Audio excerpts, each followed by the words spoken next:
Hello all, welcome to my channel Mythologics. ఇది నా first video కాబట్టి విఘ్నేశ్వరుడితో స్టార్ట్ చేద్దాం. శుక్లాం భరధరం విష్ణుం శశివర్ణం చతుర్భుజం ప్రసన్నవదనం ధ్యాయేత్ సర్వవిఘ్నోపశాంతయే. ఓం శ్రీ మహాగణపతియే నమః. ఈరోజు మనం వినాయకుడి గురించి ఒక చిన్న కథను తెలుసుకోబోతున్నాము. వినాయకుడు విఘ్నేశ్వరుడు గణపతి అనే పిలువబడే దేవుడు. ఈ కథలో వినాయకుడి జననం మరియు అతని ప్రత్యేకత గురించి తెలుసుకోవడానికి చివరి వరకు చూడండి. మొదటిగా ఒక చిన్న ప్రశ్న, వినాయకుడు పిల్లల పేర్లు ఏమిటి? దీనికి సమాధానం నేను వీడియో చివరిలో చెప్తాను.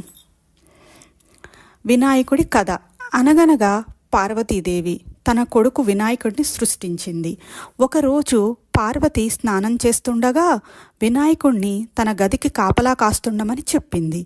వినాయకుడు తన తల్లి ఆదేశాన్ని పాటిస్తూ గదికి కాపలా కాస్తుండగా శివుడు అక్కడికి వచ్చాడు.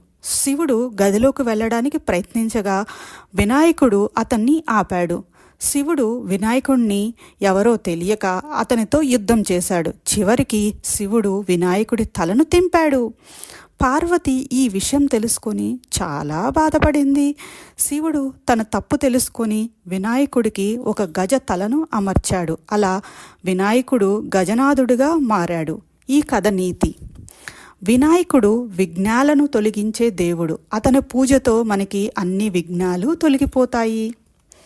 మరి నా ప్రశ్నకు సమాధానం, వినాయకుడు పిల్లల పేర్లు శుభ, లాభ మరియు సంతోషి మాత. చూసినందుకు ధన్యవాదాలు. వినాయకుడి కథ మీకు నచ్చిందని ఆశిస్తున్నాను. ఈ కథ మనకు వినాయకుడి ప్రత్యేకతను, అతని విఘ్నాలను తొలగించే శక్తిని నేర్పుతుంది. ఈ వీడియో మీకు నచ్చితే దయచేసి లైక్ చేయండి, మీ స్నేహితులతో పంచుకోండి మరియు మరిన్ని కథల కోసం మా మిథలాజిక్స్ ఛానల్ను సబ్స్క్రైబ్ చేయండి. మళ్ళీ కలుద్దామా నెక్స్ట్ వీడియోలో?